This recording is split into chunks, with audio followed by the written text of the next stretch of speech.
Hi, and welcome to this new demo, No Patch, No Downtime, Neutralizing Unpatched CVEs with Tetragon Enterprise Edition and Splunk. Today I want to answer a question every security team lives with. A critical vulnerability lands. You cannot patch it today, maybe not for weeks. So how do you stay safe in the meantime? I'm going to show you how Tetragon Enterprise and Splunk answer that, using a real unpatched Tomcat vulnerability running in a live cluster. Let me set up the problem first. Here's the uncomfortable truth. Critical CVEs arrive faster than any team can patch them. And between the day a vulnerability is disclosed and the day a fix actually reaches production, that vulnerability is live, it is exploited, and attackers know it. And that gap is the window they aim for. Patching is not always on the table. The fix might need an application restart, a maintenance window, vendor certification, or a version bump that breaks 3 other things.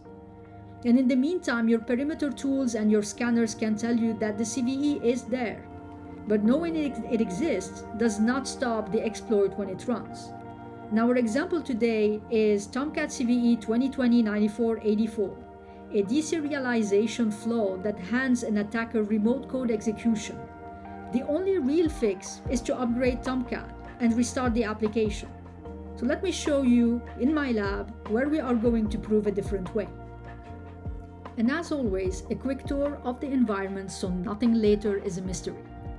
One Ubuntu VM runs a 3-node Kubernetes cluster. Think of the cluster as a building with 3 floors. The control plane runs the building management, and the 2 worker floors run the tenants. On the worker floors, we have the podinfo application, a small demo workload.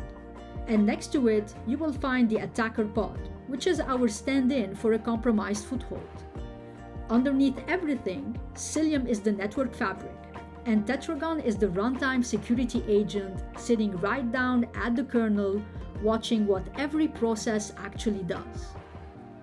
Tetragon ships its observations straight to Splunk, natively, and a Trivi job continuously scans our images for known CVEs.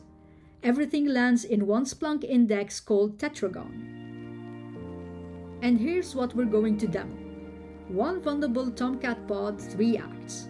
Act 1, Inventory. Splunk already shows us the CVE living inside the running Tomcat image, caught by our continuous scan. So this is not theoretical anymore. The vulnerability is known and it's confirmed in production. Act 2, we observe. We fired the real exploit, and nothing stops it. Tetragon sees the malicious behavior at the kernel, the outbound connection from a shell that should never be making one, and Splunk lights up. But no control is enforcing yet, so the exploit succeeds. That is our visibility baseline. Act 3, we enforce. This is where we apply one policy, and we run the identical attack again. This time the kernel kills the exploit process instantly, before the connection ever completes. The Tomcat keeps running. No restart, no downtime. Let me show you how it works. Act 1, Inventory. Before we touch anything, I want to prove we already know this vulnerability is here. Let me start at the terminal that drives the whole demo, and then confirm the very same findings in Splunk. This is the terminal that drives the whole demo. 1 script, 3 acts. We assume the Tomcat pod is already installed. Before we attack anything, look at what it confirms. The vulnerable Tomcat is running. It answers a normal request with HTTP 200, so the app is live. Notice this section, why the CVE is exploitable here and not just present. The image is Tomcat 9.0.30 inside the vulnerable range, and the context XML carries the enabling config, persistent manager with file store. That combination is what turns a listed CVE into a reachable exploit. One continuous scan has already flagged CVE 2020-9484 in that image. So we begin from knowledge, not surprise. We know the door is unlocked. Let me show you the same finding in Splunk. Alright, now we connect to our Splunk instance, and you can see one dashboard, the 3 acts in one page. Look at the first panel. Is CVE 2020-9484 present in the image we are actually running? It is. It says present. To its right, the kernel can see the live Tomcat Java process. So this is a real running workload, not a report about one. Below it, the Trivy inventory row shows the finding itself, CVE 2020-9484 high severity against Tomcat 9.0.30. You will notice two more counters at the top, observed and blocked. Ignore the numbers for a moment. Those are the scoreboard for the next two acts, and we are about to make them move. And now on to Act 2. Observe. Now we run the exploit with no policy in place. Watch what Tetragon sees at the kernel, and watch it appear in Splunk. Remember, at this stage, nothing is stopping it. The attack is going to succeed, and that is the point. This is what pure visibility looks like.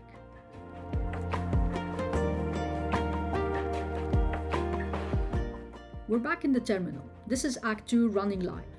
There is no enforcement yet, only observation.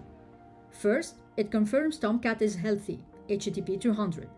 Then the exploit fires from inside the pod, and the shell reaches outward, opening a connection it should never open.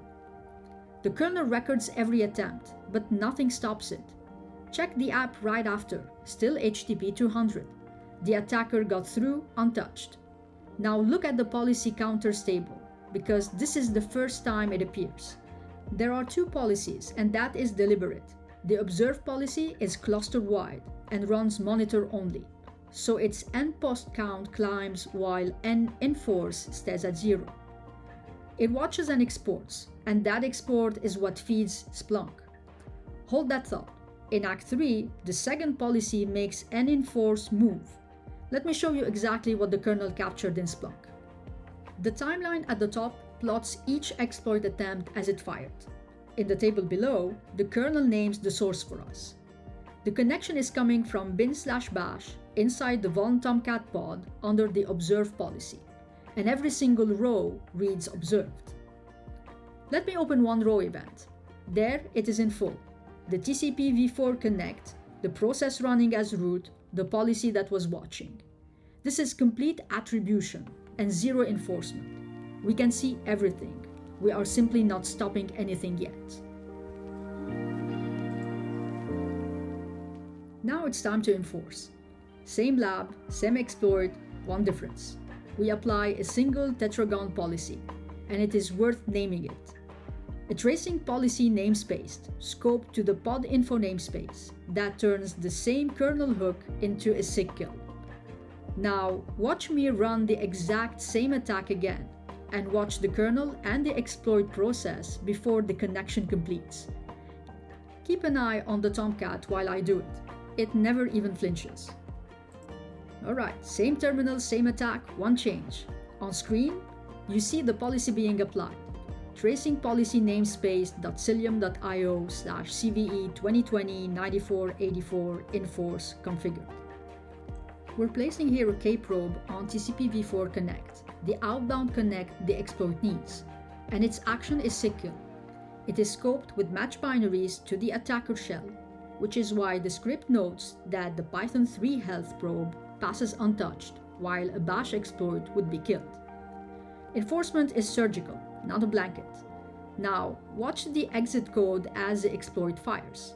137, a SIG kill. The process is killed before its connection completes, and the enforce policy and enforce counter ticks up. Now, one quick point about something you see on screen. The pod restarts once here. That restart is not the fix. It only lets the new policy attach to the pod, the same way a normal policy rollout works, and it happens before any attack. And what matters is what does not change. Tomcat stays on the same vulnerable version. Nothing is patched, nothing is upgraded. And in a real environment, the policy is already in place before the app starts, so there is no restart at all. And here is the proof in the telemetry. This search asks for one thing only: events in the kernel blocked with a SIG kill. And there it is. Let me open the row event and you can read the attacker intent in plain sight. The shell reaching for the attacker host on port 4444, stopped under the enforce policy. So here is the entire argument on one screen. The CVE is still in the binary. We never patched it, we never restarted it, and it is neutralized. That is what a compensation control looks like. Now I wanted to spend some time showing you what the actual policy looks like. It is a tracing policy namespaced in the pod info namespace. It hooks TCP v4 connect, the kernel connect call, which is the exact code path a bash reverse shell has to travel. We chose that hook deliberately because bash dev/tcp is a user space built in. The string never reaches the kernel, only the socket and connect do. The selector is the important part. Match binaries fires only when the process making that connect is a shell, bash, or sh. And the action is sigkill. So when the deserialization gadget spawns a shell and that shell reaches out, the kernel kills the shell before the socket finishes. Exit 137. The Tomcat JVM is Java, PID 1, a different binary, so it is never touched and the app keeps serving. One design node tied to the next slide. This namespaced enforce policy sends its event to gRPC, not to Tetragon log, so the kill itself does not show in Splunk. That is by design, and it is why we run a paired observe policy that feeds into Splunk. I also wanted to show you what made Act 2 and Act 3 different, because it is one clean idea. 2 policies, 2 jobs. The observe policy is cluster-wide and monitor only. It watches the outbound connect and exports every event. That is our Splunk feed. The enforce policy is namespaced, same hook, but its action is sigkill, scoped with match binaries to the attack shell. You read the difference in 3 counters from Tetra tracing policy lists. Endpost is every event posted, the observed ones that reach Splunk. And enforce is the enforcement actions that actually fired. It's the kills. And monitor is enforcement evaluated in audit mode, recorded but not applied, which is how you would test an enforce policy safely before going live. And in our demo today, the observe policy shows endpost climbing with an enforce at 0, and the enforce policy shows both climbing. That single difference, an enforce going from 0 to non-zero, is detection becoming prevention. Alright, so what did we just watch? 4 things I want you to take away from this demo. First, runtime enforcement turns a non-patch CVE from an open door into a non-event. No patch, no restart, no downtime. Second, the vulnerability never had to be fixed to be neutralized. Tomcat stayed on the vulnerable version, kept serving traffic, and never restarted, yet the exploit failed. Now, patch these systems if you can. Third thing, the kernel is the last line of defense, and it is decisive. Tetragon stopped the attack synchronously in the kernel before the connection ever completed. That is the sigkill, the exit 137 that you saw. And finally, detection and prevention are one motion. The same telemetry that showed us that the CVE is in the inventory and code the exploit is the telemetry that blocked it. 1 signal, 3 jobs. Now, why does this matter beyond a neat demo? 3 reasons. First, it buys you time. A compensating control closes the window between disclosure and patch, the exact window an attacker would live in. Second, it removes the trade-off, security without an outage. So the app owner keeps their uptime and the security team keeps control, and nobody has to lose an argument here.